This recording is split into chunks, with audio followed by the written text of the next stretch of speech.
Okay, friends, once again, welcome back and very good afternoon to everybody. I hope you all are safe, your family member, your relative, your parents, your friends, all are safe. And you are enjoying this new era, this new way of learning. Friends, we are discussing Dolano, chapter number 14. આ ચેપ્ટરની અંદર આપણે સરળ આવર્ત ગતિ વિશે વાત કરી.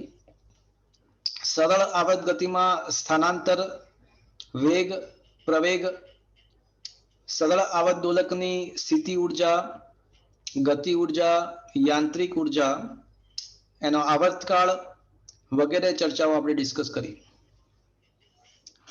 આજે આ ચેપ્ટરના ખૂબ જ મહત્વના ટોપિક આજે આપણે મિત્રો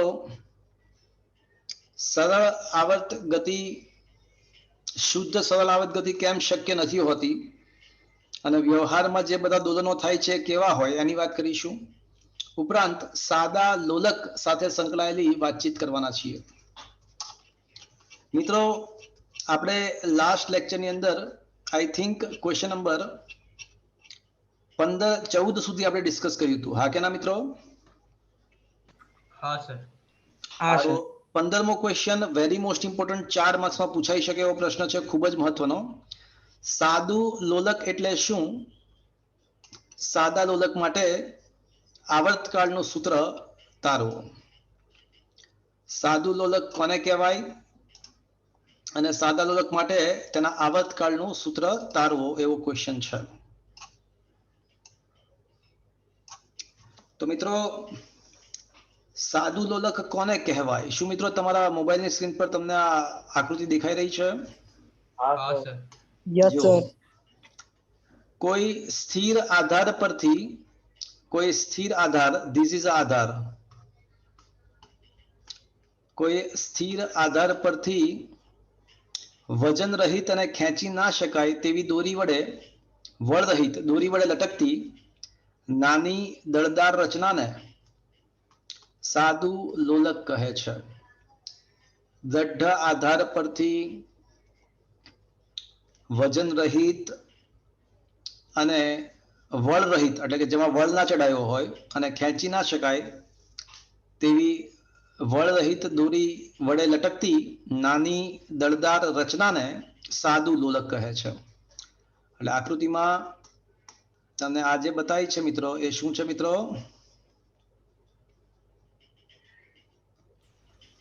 સાદું લોલક છે. હા, એને નાના દળદાર પદાર્થને શું કહેવાય? સાદું લોલક કહેવાય. હવે મારો ટાર્ગેટ શું છે? મારો ટાર્ગેટ એ છે કે મારે લોલકનો આવર્તકાળ શોધવાનો છે.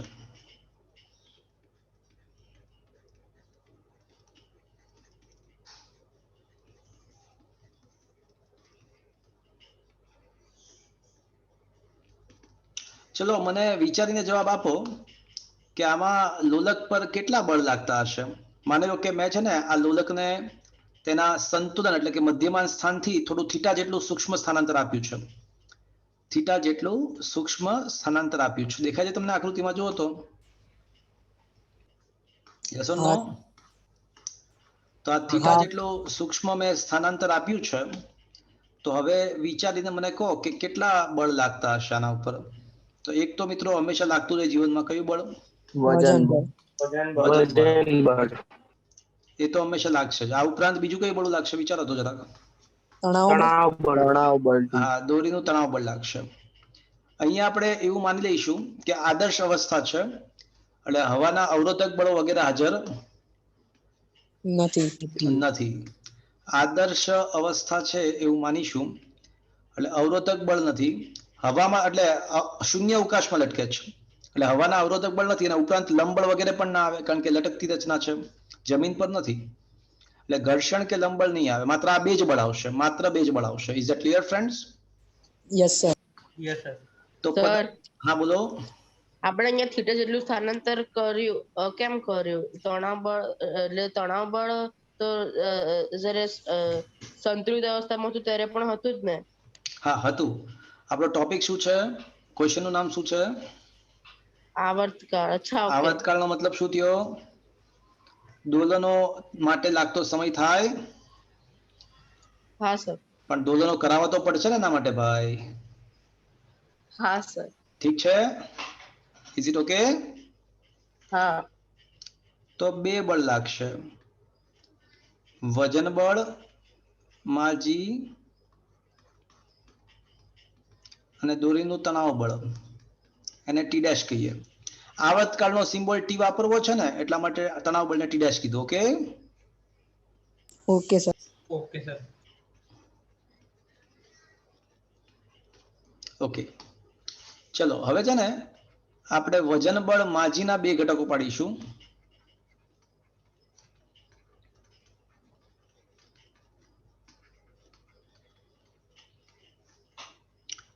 તો વજન બળ માજીના બે ઘટકો વિચારીએ.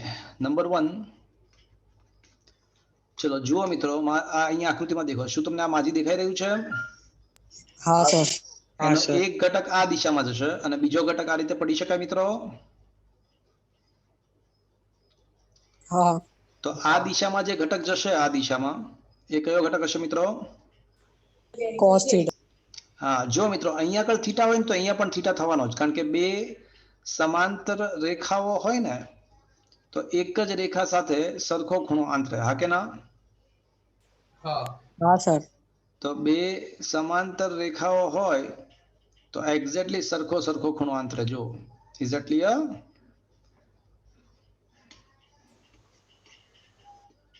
ઓકે, તો માજીનો આ દિશાનો ઘટક શું આવશે? જેની સાથે ખૂણો બને ઘટકને શું કહેવાય? કોસ ઘટક. કોસ થીટા વાળો ઘટક. માજી કોસ થીટા. અને માજીનો આ દિશાનો જે ઘટક આવશે શું આવશે મિત્રો? સાઈન ઘટક. માજી સાઈન થીટા. તો માજીના બે ઘટક પાડીએ. માજી કોસ થીટા જે દોરીની લંબાઈ તરફ છે, લંબાઈ પર છે, અને સેકન્ડ વન ઇઝ માજી સાઈન થીટા જે સંતુલન સ્થાન તરફ છે. હા કે ના મિત્રો? જો આ માજી સાઈન થીટા x બરાબર સંતુલન, જે સંતુલન અવસ્થા છે અહીંયા છે, એટલે x બરાબર 0 કહી શકાય અહીંયા આગળ. હા કે ના? Is it clear? હા સર. હા સર. ચાલો હવે અહીંયા આગળ સ્પષ્ટ છે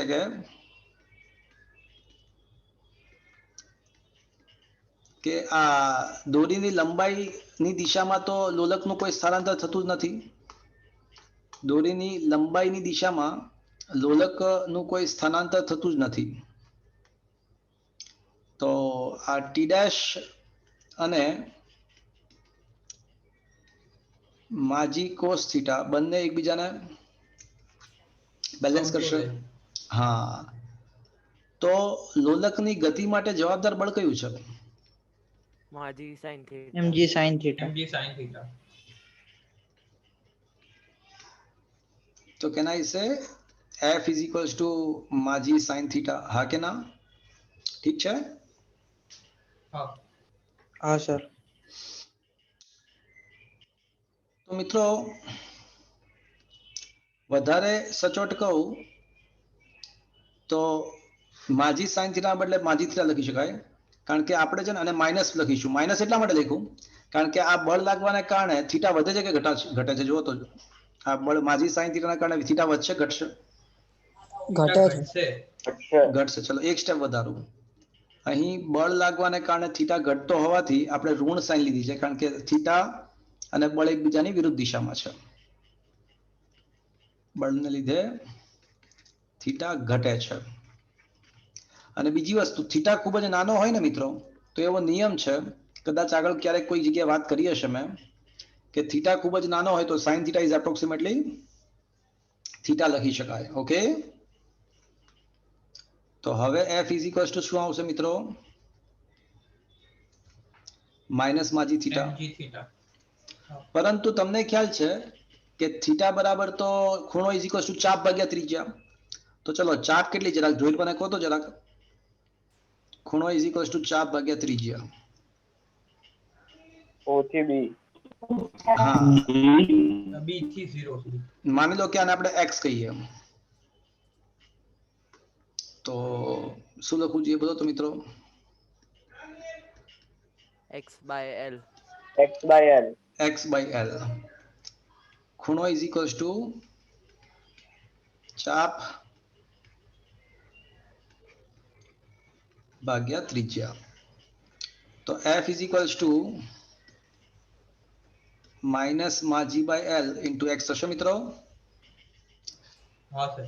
જ્યાં l શું છે ખબર તમને? લોલકની લંબાઈ. હવે લોલકની લંબાઈ કોને કહેવાય ખબર તમને? સર એ તારને કહેવાય કે તાર સાથે જે ગોળો ના, જોડ્યો બંને હું એ જ કહું છું, હું એ જ તમને સમજાવું છું. લોલકની લંબાઈ કોને કહેવાય? બહુ મસ્ત વસ્તુ છે મિત્રો, ખૂબ જ સમજવા લાયક છે. તો આ લોલકની લંબાઈ કોને કહેવાય? તો કે ભાઈ આધાર બિંદુથી જ્યાંથી આપણે દોરી બાંધી છે એને પોઈન્ટ ઓફ સસ્પેન્શન કહેવાય ઇંગ્લિશમાં. તો પોઈન્ટ ઓફ સસ્પેન્શન થી જે લોલકનું દ્રવ્યમાન કેન્દ્ર છે, તો આધાર બિંદુથી લોલકના દ્રવ્યમાન કેન્દ્ર સુધીના અંતરને તેનો લંબાઈ કહેવાય. Is that clear friends? હા સર. એટલે લોલકનું દ્રવ્યમાન કેન્દ્રથી શરૂ કરી અને આધાર બિંદુ વચ્ચેના અંતરને લોલકની લંબાઈ કહેવાય. આ વાત સમજ में? ઠીક છે? Yes sir. હા. હા સર. તો આધાર બિંદુથી લોલકના ગુરુત્વ કેન્દ્ર ના અંતરને લોલકની લંબાઈ કહેવાય. હવે f ના બદલે હું શું લખી શકું મિત્રો? લેફ્ટ હેન્ડ સાઈડ f ના બદલે હું ma લખું તો ચાલશે? હા.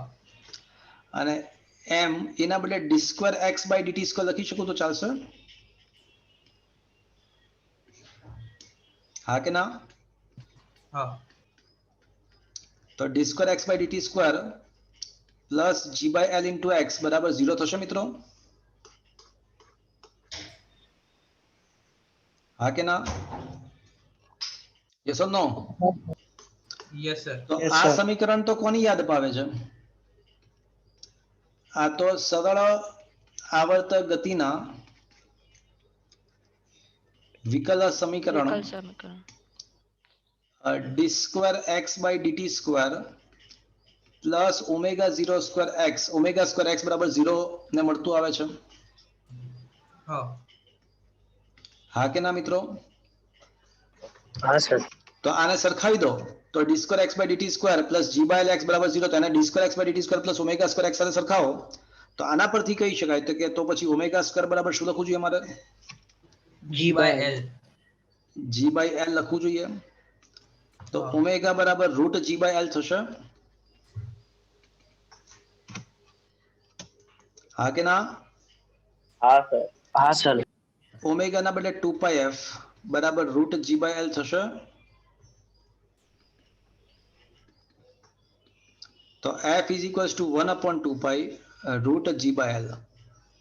ચલો આપણને લોલકની આવૃત્તિનું સૂત્ર મળ્યું, સાદા લોલકની, અને આવર્તકાળ તો આનો વ્યસ્ત છે. તો t બરાબર શું આવશે મિત્રો? 2π into 2π √L/g. L upon G. તો 2π √L/g. તો મિત્રો આ જે સૂત્ર હતું ને એ સેકન્ડ ચેપ્ટર થી આપણે જાણતા હતા, યાદ છે?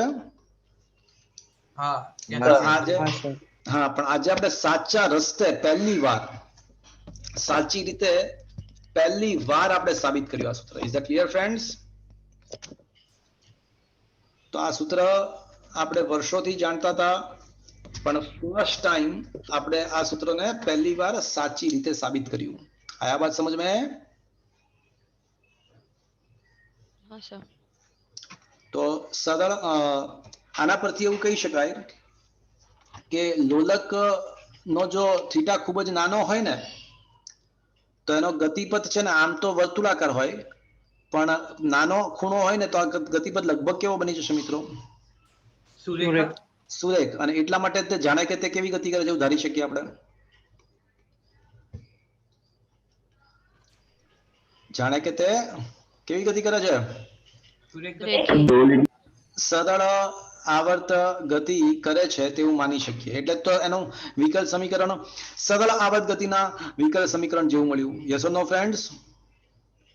સર આપણે એને ચાપને સુરેખા તો બહુ લાંબા અંતર હોય ત્યારે ના માપી શકે.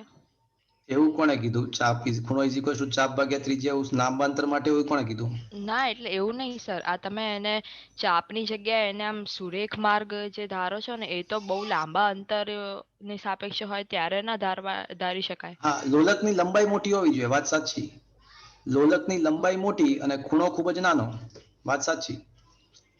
ઓકે. એટલે લોલકની લંબાઈ ખૂબ જ મોટી હોય તો પણ ચાલે, અથવા ખૂણો ખૂબ જ નાનો લે તો પણ ચાલે. Is that clear? હા સર, ઓકે. એટલે તમે જે મોટી લંબાઈની પૃથ્વીની વાત કરો છો ને, પૃથ્વીની ત્રિજ્યા, હા પૃથ્વી આમ ગોળ છે, બરાબર. પણ હા, પણ એ ત્રિજ્યા થઈ ને, પછી પૃથ્વીની ત્રિજ્યા મોટી છે એટલા માટે આપણને સપાટ લાગે. હા એટલે ઓકે લોલકની બરાબર. લંબાઈ સર મોટી હોવી જોઈએ, ખૂણો નહીં. આયા બાત સમજ में? હા સર. બોલો, કોઈ સર બોલ્યું? હા સર. બોલો, કઈ પૂછવું છે?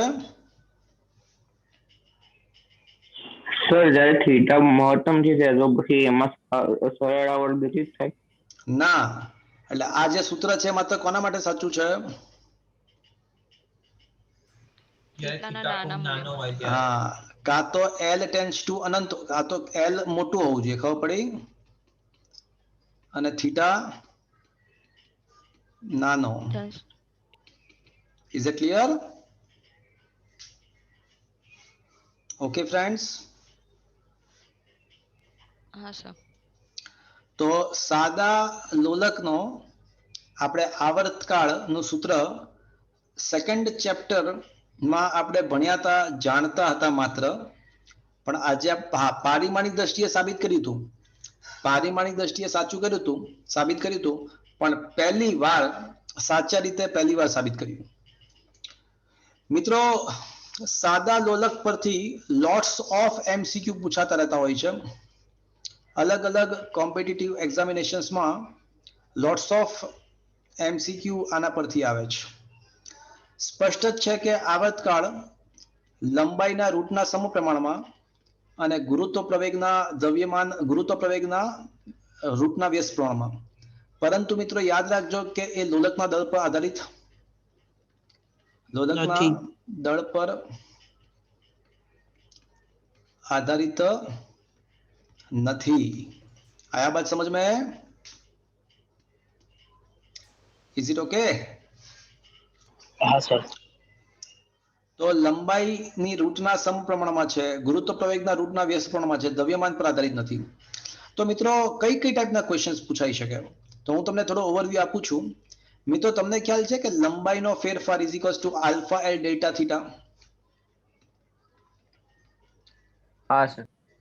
હા ખબર છે. ડેલ્ટા થીટા એટલે તાપમાનનો ફેરફાર. હવે ડેલ્ટા ટી એટલા માટે નથી લખ્યું કારણ ટી સિમ્બોલ છે ને આવર્તકાળ સાથે મિસગાઈડ થાય ને એટલા માટે. તો મિત્રો તાપમાનનો ફેરફાર થાય તો લંબાઈનો ફેરફાર થાય, તો એના ઉપરથી ક્વેશ્ચન બનાવી શકાય છે. Is that clear? Yes or no? Yes sir. Yes sir. યાદ કરો મિત્રો, પૃથ્વી સપાટીથી ઊંચાઈ અને ઊંડાઈએ જીના મૂલ્ય બદલાય, હા કે ના? હા. હા સર. હા સર. એટલે ગુરુત્વ પ્રવેગ પણ બદલાય થઈ શકે છે.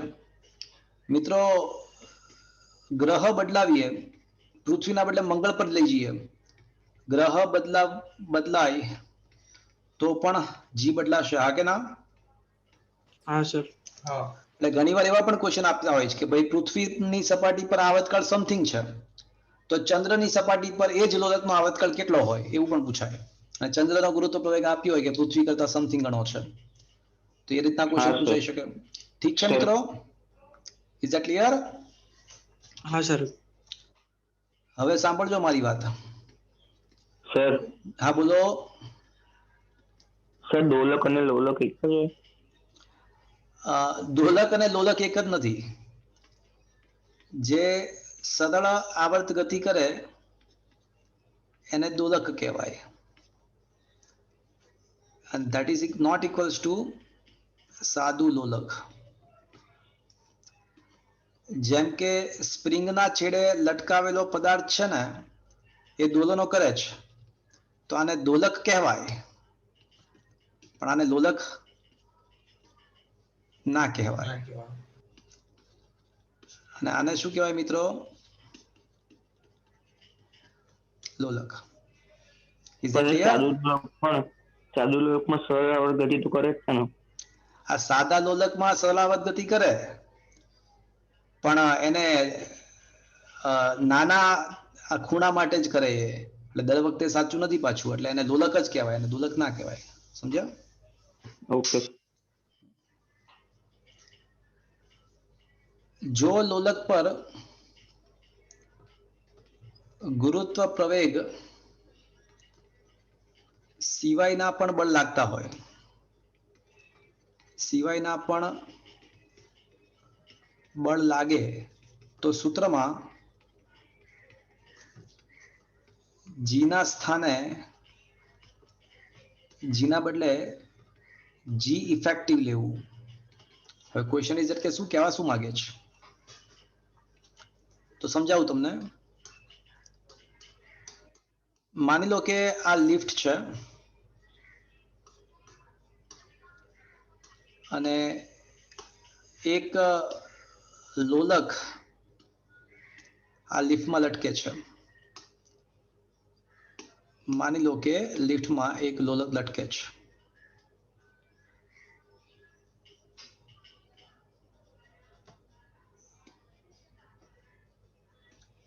માની લો કે લિફ્ટમાં એક લોલક લટકે છે.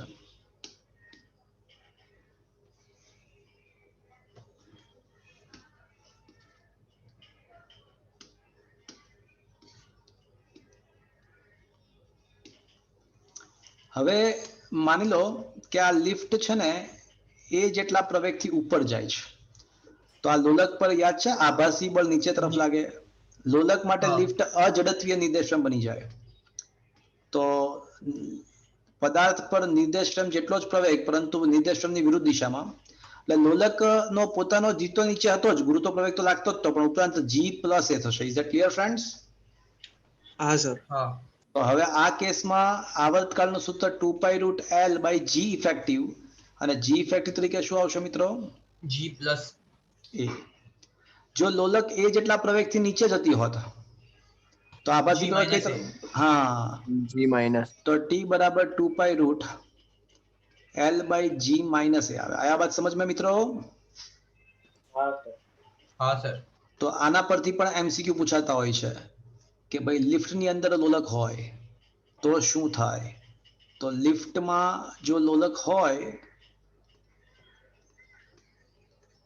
તો આવું બધું થાય. હવે માની લો કે બસ અથવા કાર અથવા ટ્રેન માં લોલક છે. તો લોલક માની લો કે બસ, કાર અથવા ટ્રેનમાં છે. માની લો કે આ ટ્રેન છે અને મિત્રો માની લો કે ટ્રેન આ દિશામાં એ જેટલા પ્રવેગથી ગતિ કરે છે અને એમાં લોલક છે એક. માની લો કે એમાં આપણે એક લોલક મૂક્યું છે. ટ્રેનની અંદર આપણે એક લોલક રાખ્યું છે. તો જો મિત્રો ટ્રેન લેફ્ટ હેન્ડ સાઈડ એ જેટલા પ્રવેગથી ગતિ કરે તો લોલક પર આભાસી પ્રવેગ કઈ દિશામાં લાગશે? જમણી બાજુ. જમણી બાજુ લાગશે. તો જમણી બાજુ એ જેટલો આભાસી પ્રવેગ લાગશે. હા કે ના? હા. અને પોતાનો પ્રવેગ તો નીચે તરફ લાગવાનો છે, જી ગુરુત્વ પ્રવેગ. હા કે ના? હા. તો હવે હા. વિચાર કરો, તો હવે ઇફેક્ટિવ જી સદિશ સ્વરૂપે વિચારીએ તો vector G plus vector A થાય.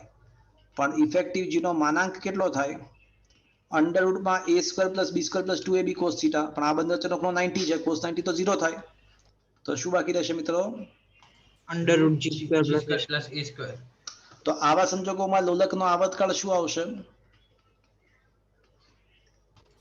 2π√L by root. રૂટમાં G square plus A square થશે મિત્રો. હા. તો આવા બધા પુષ્કળ અલગ અલગ કોમ્પિટિટિવ એક્ઝામિનેશન્સની અંદર લોટ્સ ઓફ ક્વેશ્ચન પૂછાય છે. ક્યારેક આ તાપમાન બદલાવે, ક્યારેક સ્થાન બદલાવે, એવું અલગ અલગ વસ્તુ કરીને ક્વેશ્ચન પૂછાતા હોય છે. ક્યારેક ટ્રેનમાં લોલક રાખે, ક્યારેક લિફ્ટમાં લોલક રાખે. તો શું મિત્રો તમને આ બધી વાત ખબર પડી? હા સર. ચલો મારા એક ક્વેશ્ચનનો આન્સર આપો કે લોલક છે ને લિફ્ટમાં છે અને લિફ્ટનો કેબલ તૂટી જાય છે, એટલે કે લોલક મુક્ત પતન કરે છે. લિફ્ટ કેબલ તૂટી જતા લિફ્ટ મુક્ત પતન કરે છે. તો હવે આવર્તકાળ કેટલો થાય, કોઈ કહેશે? સર એનું એજ રે ઇન્ફાઇનાઇટ કોણ બોલ્યું? Varun is the right answer.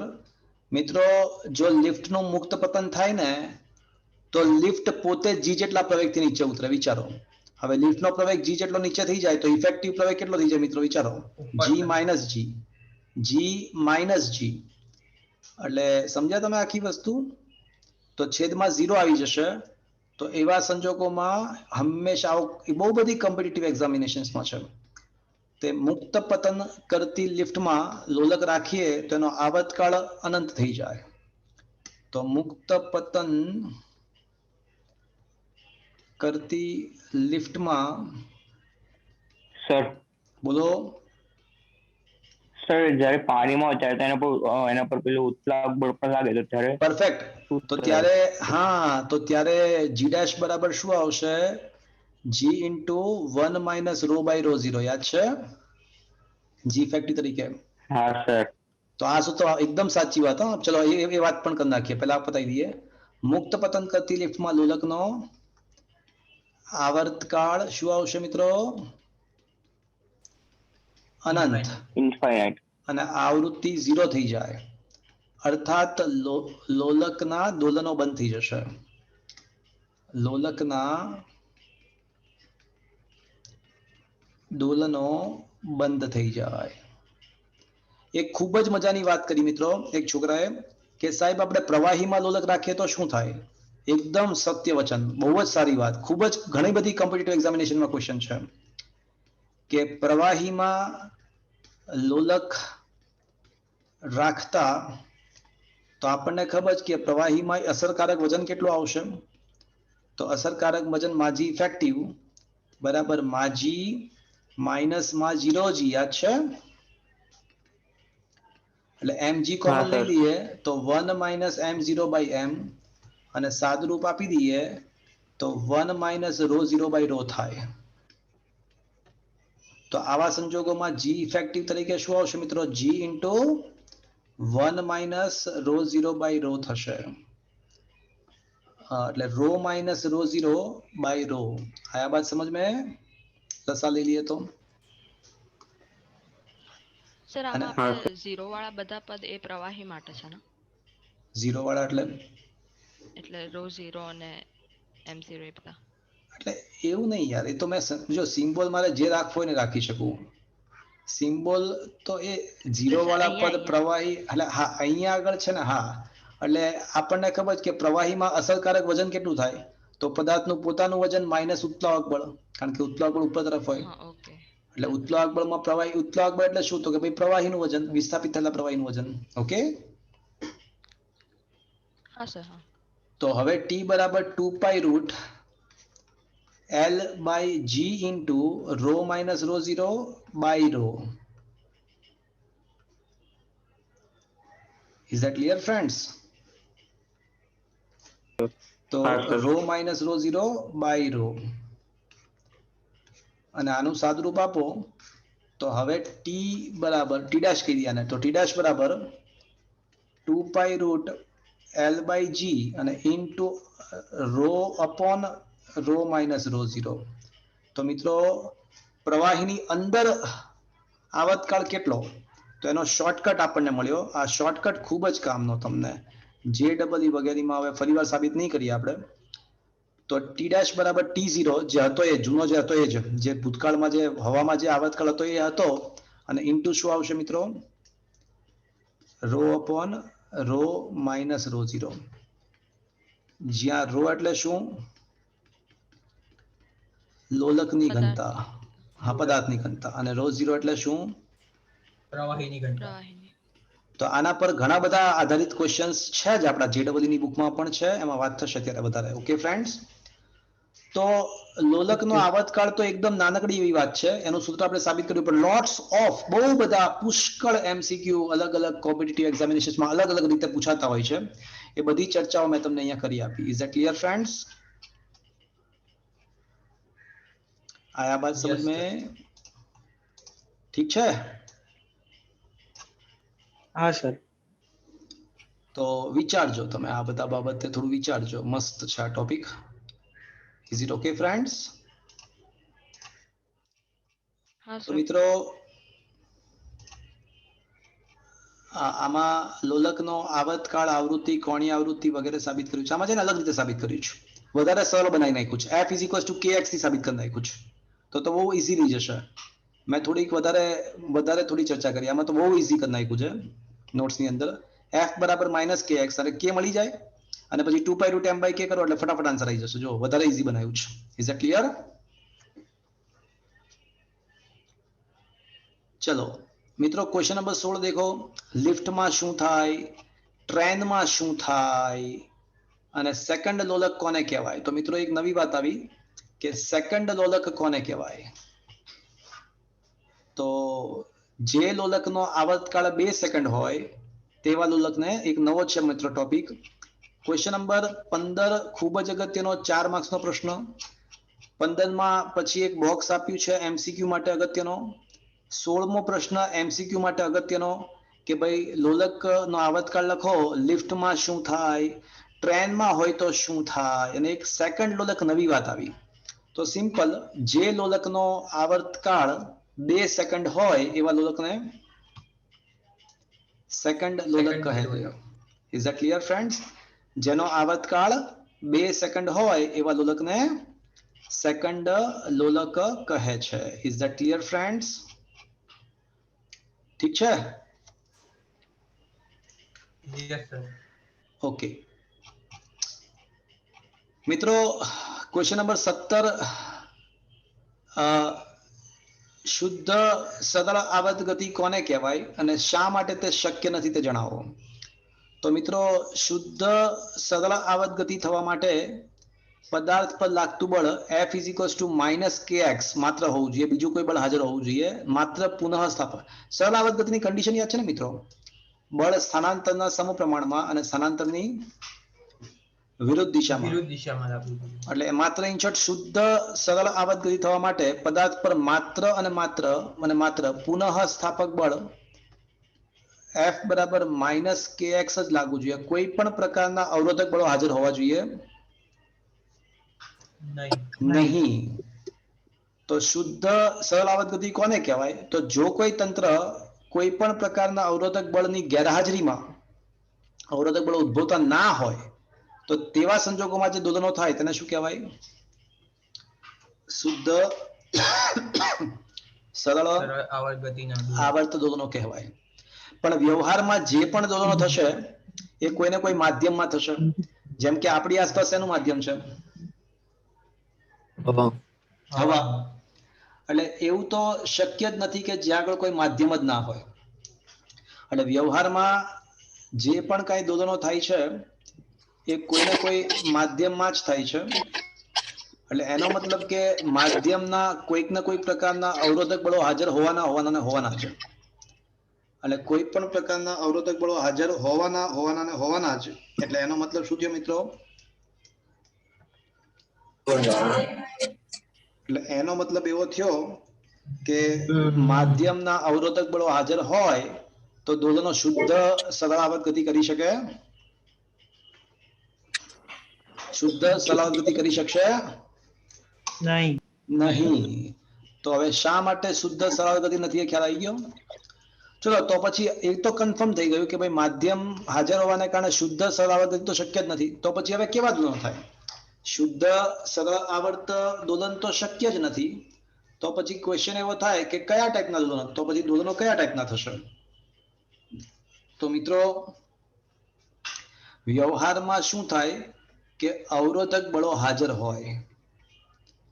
એટલે અવરોધક બળો ને કારણે શું થાય કે દોલક ની યાંત્રિક ઉર્જા આ અવરોધક બળોનો સામનો કરવા માટે વપરાશે. આ અવરોધક બળો નો સામનો કરવામાં વેડફાય. ખરેખર તો એ ઉષ્મા સ્વરૂપે ઉત્પન્ન થાય. ઘર્ષણ અવરોધક બળની વિરુદ્ધમાં જે કાર્ય થાય કારણે શું થાય? ઉષ્મા ઉર્જા સ્વરૂપે વિખેરણ પામે. એટલે શું થશે મિત્રો કે આપણા જે સરળ આવર્ત દોલકની યાંત્રિક ઉર્જાનું સૂત્ર શું છે? હાફ કે સ્ક્વેર. હાફ કે સ્ક્વેર. પણ એ અવરોધક બળનો સામનો કરવામાં એ વપરાય એટલે ધીમે ધીમે એનું મૂલ્ય ક્રમશઃ ઘટતું જાય. અને જો એ ઘટતું ઘટે, જાય. હા, હાફ કે તો અચળ છે, કે તો સ્પ્રિંગ નો બળ અચળાંક છે, તો આ યાંત્રિક ઉર્જા ઘટતી જાય તો જખમણીને કોને ઘટવું પડશે? કંપ વિસ્તારી કંપ વિસ્તાર. તો આવા ઘટતા જતા કંપ વિસ્તાર સાથેના જે દોલનો છે ને, કંપ વિસ્તાર ઘટતો જાય તો આવા જે દોલનો છે ને શું કહેવાય ખબર તમને મિત્રો? એને અવમંદિત દોલનો કહેવાય. તો વ્યવહારમાં જે પણ કઈ દોલનો થશે બધા જ કેવા હશે? અવમંદિત. અવમંદિત દોલન. અવમંદિત પ્રકારના દોલનો હશે. એટલે વ્યવહારમાં શુદ્ધ સરળ આવર્ત દોલનો ના થાય, પરંતુ વ્યવહારમાં કેવા થશે મિત્રો દોલનો? અવમંદિત. અવમંદિત થશે. આયા બાદ સમજમાં મિત્રો? તો ક્વેશ્ચન નંબર 18 એ જ છે. જો અવમંદિત દોલનો એટલે શું, તો એ અવમંદિત દોલનો શું છે આપણે સમજ્યા. ઠીક છે મિત્રો?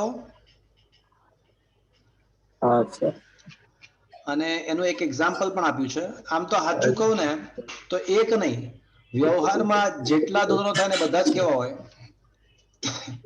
અવમંદિત જ હોય. હા, વ્યવહારમાં જેટલા દોલનો હશે એ બધા જ અવમંદિત જ હશે.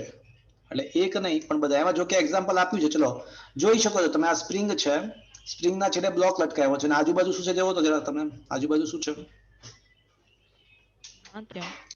હવાનું માધ્યમ છે. હવાનું માધ્યમ છે. એટલે જ્યારે દોલનો થશે તો શું થશે? ધીમે ધીમે ધીમે પહેલા છે ને મોટા કંપ વિસ્તાર સાથે દોલનો થશે, કારણ કે પહેલા યાંત્રિક ઘટતો ઉર્જા. જશે. હા, એટલે પહેલા સપોઝ કે આ 0 ની ઉપર એટલું જાય છે, નીચે એટલું જાય છે, પણ પછી ધીમે ધીમે શું થશે કે ઉપર નીચે જવાનું ધીમે ધીમે ધીમે ઘટતું જશે. સમજ્યા મિત્રો? અને છેલ્લે હાવ ઘટીને શૂન્ય બની જશે. સ્થિર થઈ જશે. હા, એટલે આવા દોલનોને શું કહેવાય મિત્રો? અવમંદિત દોલનો. તો મિત્રો ક્વેશ્ચન નંબર 15 જે મેં કરાવ્યો ને, 15મો ક્વેશ્ચન, એ ખૂબ જ અગત્યનો 3 કે 4 માર્ક્સમાં, બરાબર? 16, 17 અને 18 MCQ પોઈન્ટ ઓફ વ્યૂ કરવાના છે. 16, 17, 18 અને 19મો પાછો આઈએમપી. 16, 17, 18 MCQ માટે અને 19મો પાછો આઈએમપી. ક્વેશ્ચન એવો છે કે અવમંદિત દોલનોની ગતિનું વિકલ સમીકરણ મેળવો અને તેનો ઉકેલની ચર્ચા કરો. અવમંદિત દોલનોનું વિકલ સમીકરણ મેળવી અને તેના ઉકેલની ચર્ચા કરવાની છે.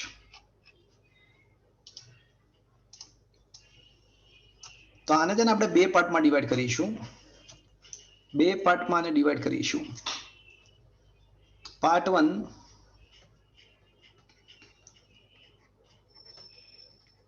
અવમંદિત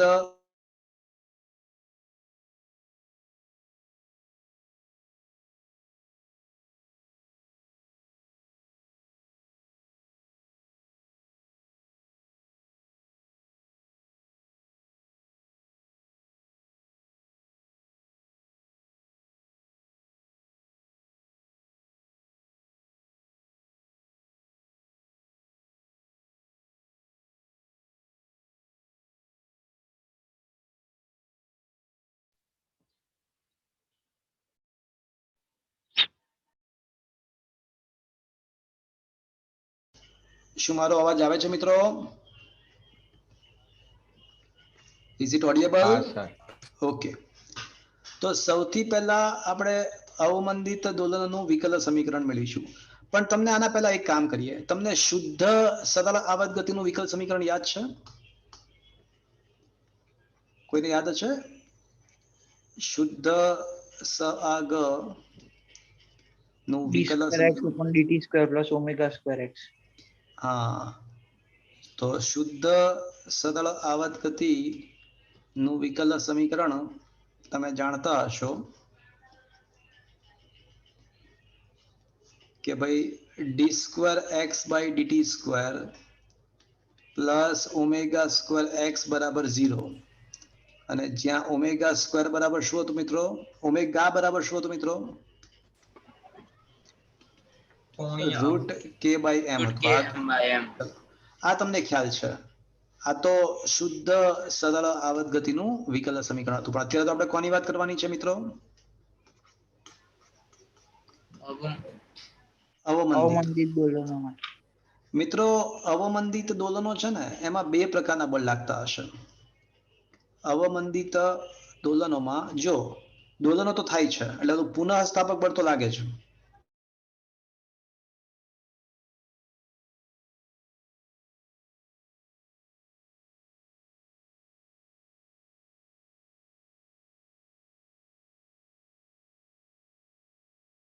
સર અવાજ નથી આવતો. હા સર. હશે તમારો અવાજ નથી આવતો. પ્રકારના બળ લાગતા હોય અવમંદિત દોલનમાં. બે પ્રકારના બળ લાગે. એક તો પુનઃ સ્થાપક બળ માઇનસ કે એક્સ, એને જ કારણે તો દોલનો શક્ય છે, અધરવાઇઝ તો દોલન જ ના થાત. અને બીજું કયું ખબર છે મિત્રો તમને? બોલો, બીજું કયું બળ લાગતું હશે? કોઈ કહેશે મને? અવમંદિત દોલનમાં બીજું કયું બળ લાગતું હશે? અત્યારે આપણે અવમંદિત દોલનોની વાત કરી રહ્યા છીએ, તો કોઈ મને કહેશે બીજું કયું બળ લાગતું હશે? આસપાસનો અવરોધક બળ. એકદમ સાચી વાત. કોણ બોલા? નિલય. તો બીજું અવરોધક બળ. પણ પ્રયોગો એવું દર્શાવે છે કે આ જે અવરોધક બળ હોય ને, ડેમ્પિંગ ફોર્સ કહેવાય ને, ડેમ્પિંગ ફોર્સ, એ વેગના સમપ્રમાણમાં હોય. તમે ધારો કે સ્કૂટર કે સાયકલમાં જાઓ છો, સ્કૂટરમાં, તો તમે જેટલા ફાસ્ટ જશો ને, તો તમને હવાનો ધક્કો જેટલા એટલો ફાસ્ટ, વધારે લાગશે. હા, એટલો હવાનો ધક્કો તમને વધારે લાગશે. અને જો ધીમે ધીમે જશો તો હવાનો ધક્કો ઓછો લાગશે. તો શું મિત્રો આ ખબર પડી? અવરોધક બળ જે છે માધ્યમનું, એ તમારા વેગના સમપ્રમાણમાં છે. ખ્યાલ આવ્યો તમને? હા. અને બીજી વાત, એ વેગના સમપ્રમાણમાં, વેગની દિશામાં છે કે વિરુદ્ધ દિશામાં છે? વિરુદ્ધ દિશામાં. હવાનો ધક્કો વિરુદ્ધ દિશામાં લાગે. હા, એટલે આ માઇનસ શા માટે લખ્યું ખબર પડી તમને? માઇનસ શા માટે કર્યું? કારણ કે વેગની विरुद्ध दिशा में हशे. आया बात समझ? हाँ, आया बात समझ में? तो हवे આપણે શું લખી શકીએ? તો હવે આપણે આ બીજું જે બળ છે અવમંદન બળ, એ આ ચલે છે સાઇન દૂર કરીએ એટલે અચળાંક આવશે, અને આ અચળાંક બી ને અવમંદન ગુણાંક અથવા અવરોધન ગુણાંક કહેવાય છે. આ બી ને અવમંદન અચળાંક કહેવાય. અવાજ કપાય. તો આ જે બી છે એને અવરોધક ગુણાંક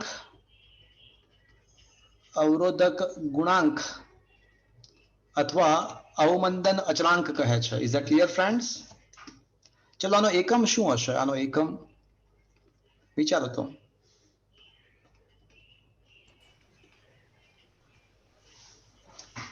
ઠીક છે, newton into second upon metre. હા sir. Is it okay friends? હા. તો હવે કહી શકાય, સર આ જે અવરોધક હા, બોલો બોલો. બળ લાગે એ દળની સાથે જરાય એનો સંબંધ ના હોય? દ્રવ્યમાન સાથે સંબંધ ના હોય. ના ના ના, દ્રવ્યમાન સાથે સંબંધ ના હોય ને. એ માત્ર વેગ પર આધારિત હોય છે. જેમ કે હું તમને યાદ કરાવું, યાદ છે 6 પાઈ ઈટા આરવી? એ પણ એક પ્રકારનું અવરોધક બળ, શ્યાનતા બળ પણ હતું ને, સ્ટોક્સનો નિયમ. એ પણ એ શ્યાનતા બળ પણ એક પ્રકારનું અવરોધક બળ જ હતું ને, હા કે ના? હા સર, બરાબર. ઓકે. તો એ એના જેવું જ વાત થઈ, ખાલી એની જેવી જ વાત થઈ આપણ. ઓકે. હા સર. તો હવે એવું કહી શકાય કે દોલક પર લાગતું પરિણામી બળ, દોલક પર લાગતું પરિણામી બળ કેટલું હશે?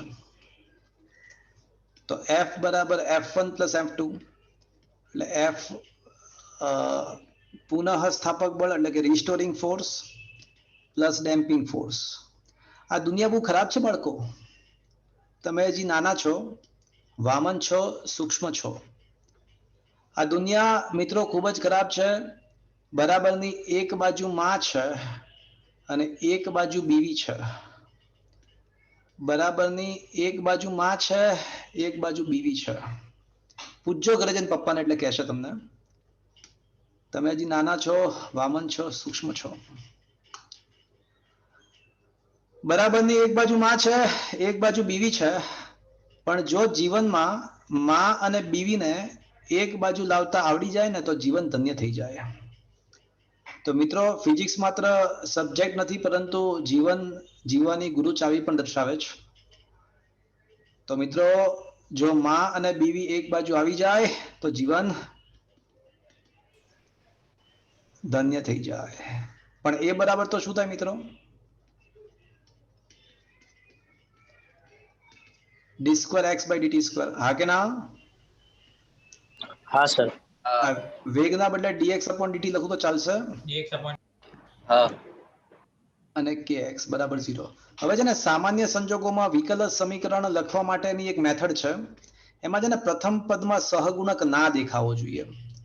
તો પ્રથમ પદમાં સહગુણક ના દેખાવા માટે હું છે ને સમગ્ર સમીકરણને m વડે ભાગી નાખીશ. તો આ m વડે મેં ભાગી નાખ્યું. તો આ થઈ ગયું આપણું શું થઈ ગયું મિત્રો? આ અમંદિત દોલનનું સમીકરણ, વિકલિત સમીકરણ. હા, વિકલ સમીકરણ. તો મિત્રો આ થઈ ગયું અવમંદિત દોલનનું વિકલ સમીકરણ. ઠીક છે? હા. જે અવમંદિત દોલનનું વિકલ સમીકરણ છે. હવે મિત્રો આપણે શું કરીશું? તેનો ઉકેલ મેળવીશું. એના ઉકેલ મેળવીશું નહીં, એની ચર્ચા કરવાની છે. મેળવવાનું નથી, ખાલી સ્વીકારવાનું છે, ચર્ચા કરવાની છે. સ્વીકારવાનું છે, સ્વીકારવાનું છે. મિત્રો અવમંદિત દોલનના વિકલ સમીકરણનો ઉકેલ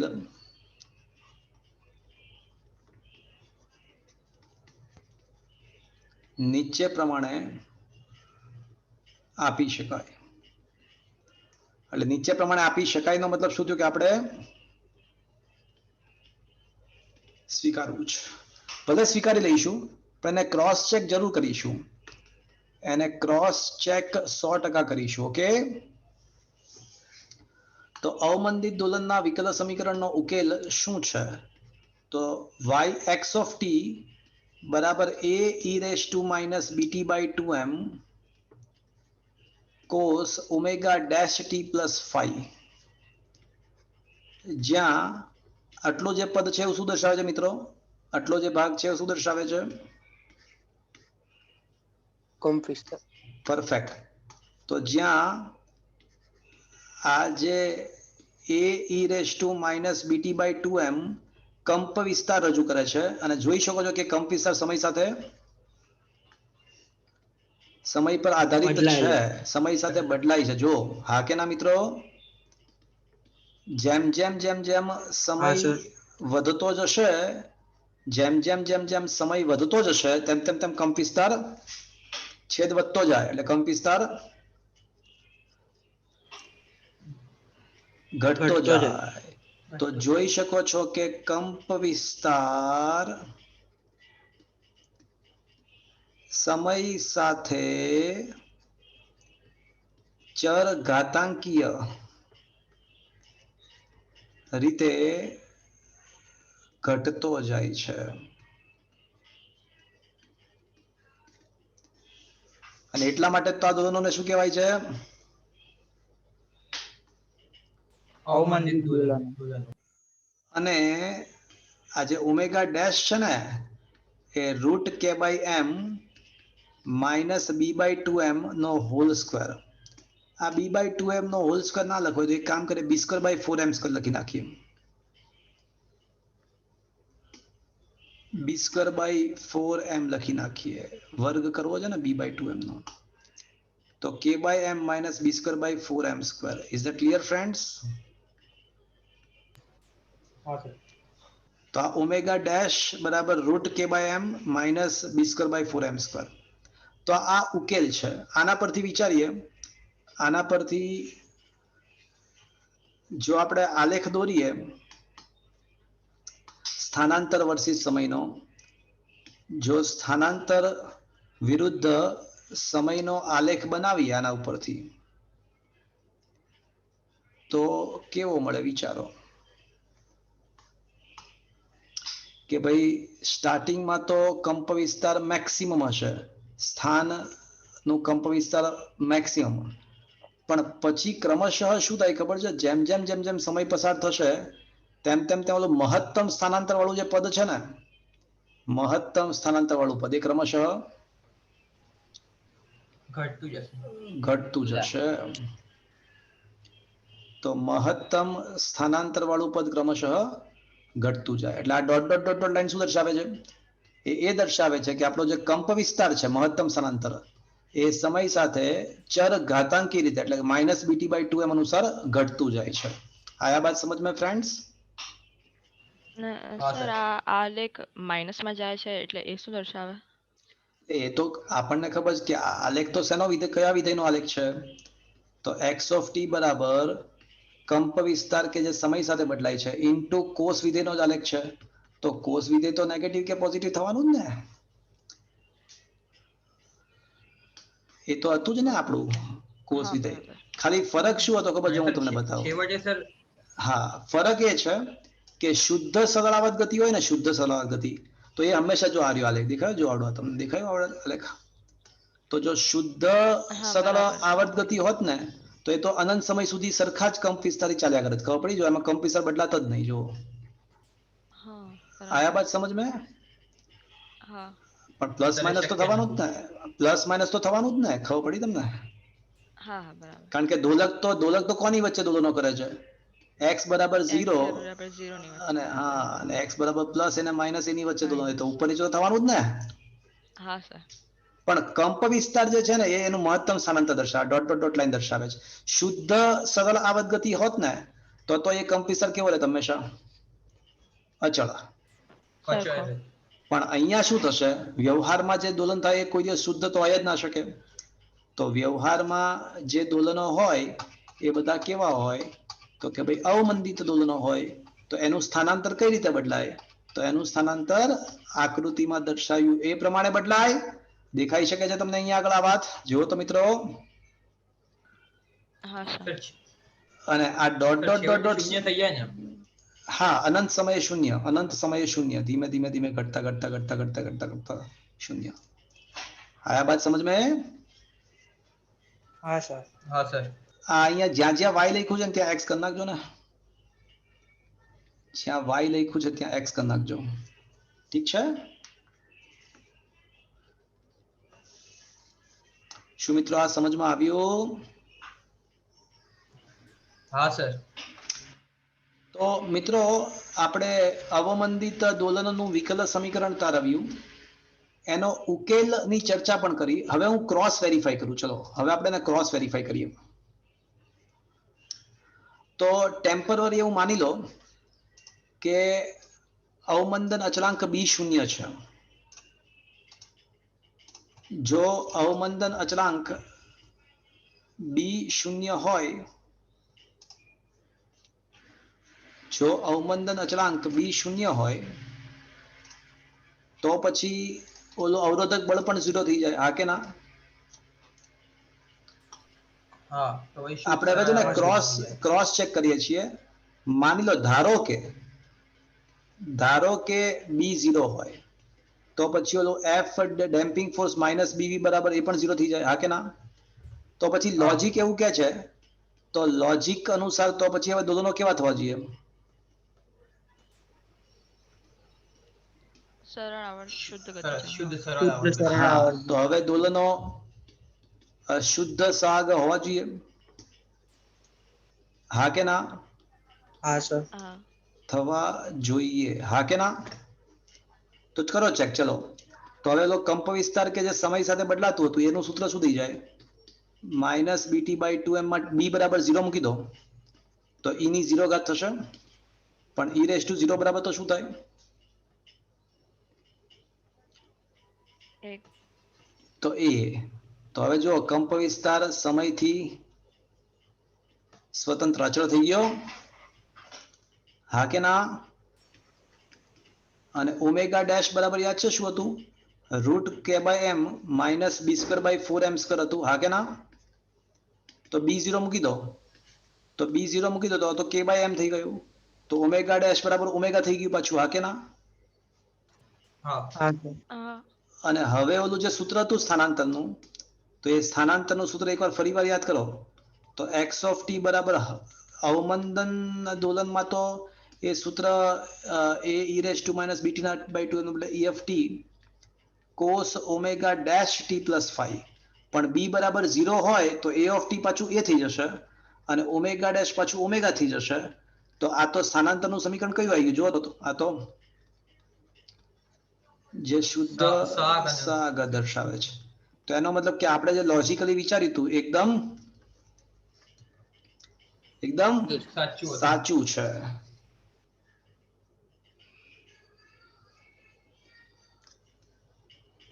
તો શું મિત્રો તમને આ વાત ખબર પડી?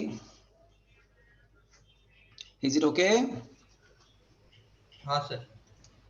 હા તો સર. આમ આપણે અવમંદિત દોલનોનું વિકલ સમીકરણ પહેલા તારવ્યું અને પછી એના ઉકેલની પણ ચર્ચા કરી, અને ઉકેલ દરમિયાન જ એવું સમજાયું છે કે જો બી બરાબર 0 હોય તો પાછું એ શુદ્ધ સહગ થઈ જ જશે. અને હવે એક કામ કરે, થોડી યાંત્રિક ઉર્જાની પણ વાત કરી લઈએ. તો મિત્રો યાંત્રિક ઉર્જાનું સમીકરણ શું છે? ચલો હવે છે ને, હાફ હવે કે આપણે સ્ક્વેર. અવમંદિત દોલનોમાં માટે યાંત્રિક ઉર્જા, તો સામાન્ય રીતે યાંત્રિક ઉર્જાનું સૂત્ર શુદ્ધ સરાગ ગતિમાં તો હાફ કે સ્ક્વેર છે, પણ અવમંદિત દોલનોમાં છે ને એ યાંત્રિક ઉર્જા પણ સમય સાથે બદલાશે, કારણ કે અવમંદિત દોલનનો કંપ વિસ્તાર સમય સાથે બદલાતો હોય છે. એટલે અવમંદિત દોલનોમાં યાંત્રિક ઉર્જાનું સૂત્ર હાફ કે અને એ ઓફ ટી ના બદલે A e raise to minus BT by 2m નો સ્ક્વેર કરો તો half K A square into e raise to minus BT by 2m નહીં આવે, ખાલી એમ જ આવશે. હવે શું કામ એમ આવશે ખાલી? 2 કેન્સલ. હા, 2 કેન્સલ થઈ જશે. તો શું મિત્રો તમને આ સમજમાં આવ્યું યાંત્રિક ઉર્જાનું સૂત્ર? ઠીક છે. હા સર. તો અવમંદિત દોલનો નો સંપૂર્ણપણે ટોપિક અહીંયા આગળ ફિનિશ્ડ થાય છે. શું મિત્રો આ સમજમાં આવ્યું? હા સર. ઓકે. હું છે ને અવમંદિત દોલનો માટેનો એક દાખલો તમને સમજાવું છું, ખૂબ જ આઈએમપી દાખલો છે. અવમંદિત દોલનો પર આધારિત એમસીક્યુ લોટ્સ ઓફ પૂછાતા રહેતા હોય છે. હવે એક દાખલો હું તમને સમજાવી રહ્યો છું. મિત્રો ક્વેશ્ચન નંબર 19 સુધી આપણે ડિસ્કસ કર્યું છે. હવે 20, 21 અને 22 અને 23 ચાર પ્રશ્નો બાકી થિયરી મારી, અને વચ્ચે એક બે ક્વેશ્ચન છોડ્યા હતા. એ એક બે ક્વેશ્ચન આવતા લેક્ચરમાં તો આ ચેપ્ટર સમગ્ર તૈયાર ફિનિશ થઈ જશે થિયરી વાઇઝ. પણ આજે અવમંદિત દોલનોનો એક દાખલો આપણે ડિસ્કસ કરી લઈએ. That is a very most important question. ચલો ક્વેશ્ચન નંબર 9 તમને જાતે આપું છું. અચ્છા, 9મો ક્વેશ્ચન દેખો. ચલો, સ્વાધ્યાયના 8મા સુધી ગણાયું હશે, ઉદાહરણ નંબર 8 સુધી ગણાયું હશે. ઉદાહરણ નંબર 9 દેખો. દેખાય છે મિત્રો તમારી મોબાઈલ સ્ક્રીન પર? દર સેકન્ડે ટીક કરે છે. એટલે મિત્રો શું થાય ખબર છે? લોલકનો એક ટીક ક્યારે થાય ખબર છે? લોલકનો એક ટીક ક્યારે થાય? Tick tick tick tick tick tick. એટલે એક ટીક થાય ત્યારે અહીંથી અહીંયા પહોંચે અને બીજું ટીક થાય એટલે પાછું અહીંયા આવશે, હા કે ના? હા સર. એટલે તો પછી 1 સેકન્ડમાં એક ટીક થાય છે, તો મૂળ સ્થાને પાછા આવવા માટે કેટલો સમય લાગશે? 2 સેકન્ડ. એનો મતલબ કે આવતકાળ 2 સેકન્ડ થઈ ગયો. હા. હા. અને લોલકની લંબાઈ શોધવાની છે. આવતકાળ ખબર પડી ગઈ, જી ખબર છે, તો યાદ મળી જશે મિત્રો. હા સર. હા સર. હા. તો આ ક્વેશ્ચન કરાવવાની જરૂર લાગે છે મિત્રો? ના સર. હા, ના સર. પણ હું જે ક્વેશ્ચન કહું છું એ આ છે કે અવમંદન દોલક માટે નું વિકલ સમીકરણ અવમંદન દોલક માટેની વાત કરવાની છે બધી. ચલો કરીએ આપણે. સર આમાં ચોપડીમાં લખ્યું છે કે યાંત્રિક ઉર્જા જે અવમંદન દોલન માટે છે હા એમાં b very less than √km હોવો જોઈએ. હા, વાત સાચી છે. એટલે આપણે અવમંદિત દોલન માટે જે પણ કઈ ચર્ચા કરી એ એક કન્ડિશન પર આધારિત છે કે b is much less than √km હોય ને તો એ કન્ડિશન માટે જ આ ઉકેલ સાચો છે. અવમંદિત દોલનના જે ઉકેલની ચર્ચા કરી ને આપણે. અને સર હા બોલો બોલો. સર આ જે બી છે એ શેની પર આધાર રાખે છે? બી અવમંદન અચળાંક છે જે એકચ્યુઅલમાં પદાર્થનો જે સાઇઝ છે, પદાર્થની સાઇઝ એના પર આધાર રાખે છે. પદાર્થના પરિમાણ પર આધાર રાખે છે. જેમ કે તમે સ્કૂટર લઈને જતા હો તો તમારું પરિમાણ જેટલું મોટું હશે, તમારી સાઇઝ કદ, એટલો હવાનો ધક્કો તમને વધુ લાગશે. Is that clear? ઓકે, ચલો મિત્રો, સૌથી પહેલી વાત અવમંદિત દોલન માટે જેવો અવમંદિત શબ્દ આવે ને એટલે દિલમાંથી બહાર આવી જ જાય. કયું સૂત્ર બહાર આવવું જોઈએ? કંપ વિસ્તારનું. જેવું અવમંદિત દોલનનો શબ્દ આવે ને એટલે કંપ વિસ્તારનું સૂત્ર માઇન્ડમાં આવી જવું જોઈએ. A of t બરાબર a e raised to minus bt by 2m. Okay friends? હા સર. ચલો હવે શું કહે છે કે અવમંદિત દોલક માટે દ્રવ્યમાન આપણને આપેલું છે 200 ગ્રામ.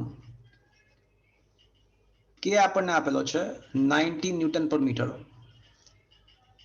અને અવમંદન અચળાંક આપણને આપ્યો છે 40 ગ્રામ પ્રતિ સેકન્ડ. તો આવતકાળ શોધવાનો છે. મિત્રો તમને ખબર છે ઓમેગા બરાબર શું થાય? √k/m - b/2m. હા કે ના? નો સ્ક્વેર. યસ ઓર નો? હા. હવે એક કામ કરો, બી ની કિંમત છે ને 40 છે, રાઈટ? એટલે બી ની કિંમત 40 છે ગ્રામ પ્રતિ સેકન્ડ. અને 2m ની કિંમત કેટલી થશે મિત્રો CGS માં? બોલો બોલો. 400. 400. 2 into m. હા કે ના? 400 થશે. હા સર. તો b is much less than 2m. મતલબ કે b/2m છે ને ઇઝ વેરી લેસ ધેન 1. એટલે ખરેખર તો આચું કહો તો b/2m તમે કરશો ને તો 0.01 મળશે. અને એનો વર્ગ તો શું થાય વિચારો તમે? એનો વર્ગ તો 0.0001 થશે. તો ઓમેગા ડેશ ઇઝ અપ્રોક્સ એટલે √k/m જેવું થશે. હા કે ના? હા. તો પછી આવતકાળ t બરાબર શું થશે? 2π√k/m થઈ જશે. એટલે પહેલો ક્વેશ્ચન એવો છે કે આવતકાળ શોધો. તો આમ તો અવમંદિત દોલનોમાં સૂત્ર છે ને ઓમેગા ડેશ બરાબર √k/m - b/2m નો સ્ક્વેર છે. પણ વખત b/2m તો ખૂબ જ નાનું છે, અવગણી શકાય છે. એટલે ઓમેગા ડેશ બરાબર k/m લખી શકાય. એટલે આવતકાળ હવે કહી શકાય કે આવતકાળ છે ને એનું સૂત્ર જૂનું જે સૂત્ર હતું ને લગભગ સાચું રહેશે, બહુ ફરક નહીં પડે. એટલે આપણો એક ક્વેશ્ચન એવો પણ હતો કે આવર્તકાળ શોધો. તો આવર્તકાળ નું યથાવત રહેશે, એનું ટેન્શન નહીં રહે આપણને. આવતકાળ યથાવત 2π√m/k. आया बात समझ में? શું કિંમત મૂકીને જાતે લાવશો? હા સર, હા સર. હવે આ ક્વેશ્ચન અગત્યનો કેમ છે એનું કારણ હવે આવે છે. જો શું કે છે કે તેના કંપ વિસ્તારનું મૂલ્ય પ્રારંભિક કરતા અડધું થાય તો એના માટે કેટલો સમય લાગે? એટલે કંપ વિસ્તારને પ્રારંભિક કરતા અડધું કરવાનું છે, તો કર્યો અડધો. અને સૂત્ર તો કંપ વિસ્તારનું -bt/2m તો છે જ, તો એના માટે સમય શોધવાનો છે. તો 1/2 બરાબર e raised to -bt/2m એટલે 1 e raised to bt/m લખી નાખો, 2m લખી નાખું. હા કે ના? માઇનસ ઘાત છે તો છેદમાં પ્લસ થઈ જશે. હા. તો કેન આઈ સે e raised to bt/2m is equals to exactly 2 લખી શકાય? હા લખી શકું. બંને બાજુ ln લેતા એક રીતનો log જ છે. બંને બાજુ નેચરલ log લેતા. જો અમુક વસ્તુ કદાચ પહેલી વખત આવે છે, જોજો જરાક ધ્યાન આપજો. તો બંને બાજુ log લેતા તો ln e raised to bt/2m બરાબર ln 2 લખી શકાય મિત્રો? હા. હવે સાંભળો, log ના અમુક નિયમો સાંભળો. ln x raised to y હોય, અમુક નિયમો સાંભળી લો પેલા.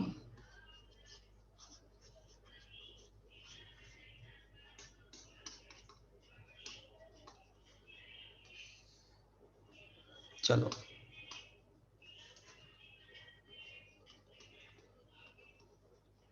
ln x raised to y હોય ને તો ઘાત આગળ y ln x થાય. ખબર છે મિત્રો?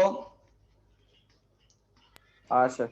હવે ln x ને તમારે log x માં ફેરવવું હોય ને તો શું કરવું પડે? 2.303 2.303 વડે ગુણવા. હા, 2.303 વડે ગુણવું પડે. ઠીક છે? હા સર. તમને કદાચ ખબર હશે કે ln e નો મતલબ શું થાય ખબર છે? log e to the base e. તો એ તો શું થાય પછી log e to the base e? તો 1. એ તો 1 થઈ 1. જાય. That is what is the ln e is equals to 1. Okay friends? ચલો સૌથી પહેલા ઘાત આગળ એટલે bt/2m આગળ આવી જશે અને ln e અને આ log 2 ને તમારે ln 2 ને log 2 માં ફેરવવું હોય તો શું લખવું પડશે? 2.3 ચલો ln e નું તો શું થશે? 1 થઈ જશે. 1. 1. અને આ 2.303 અને log 2 છે ને બહુ સ્ટાન્ડર્ડ કિંમત, કદાચ જાણતા પણ હશો તમે, 0.3010 વારંવાર આવે છે. 0.3010. અને આનો ગુણાકાર કરશો ને તો 0.693 મળશે તમને. ઓકે? હા સર. તો ટી ને સૂત્રો કરતા બનાવી દો તો ટી બરાબર શું આવશે મિત્રો? તો પછી 2m/b into 0.693 થશે મિત્રો.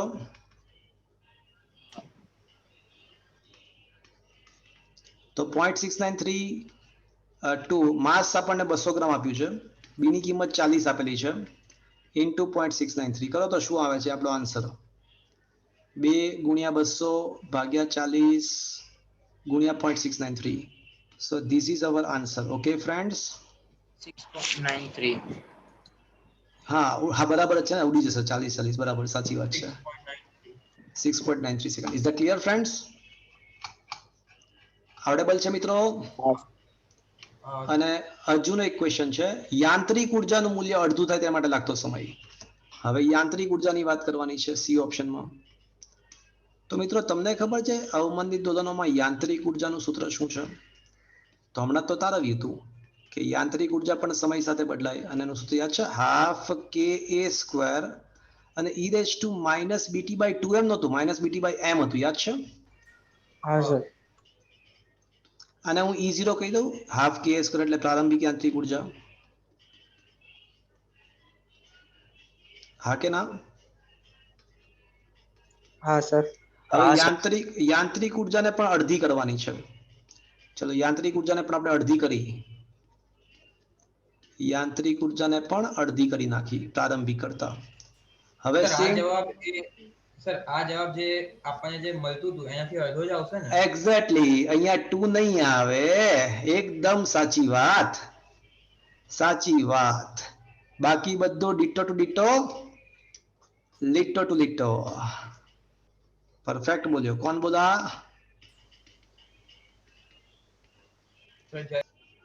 જય ગજ્જર.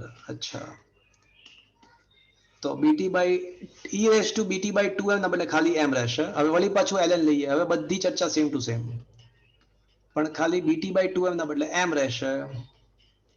બીટી બાય m બહાર આવી જશે, ln e1 થઈ જશે, અને આ 2.303 log 2 થશે.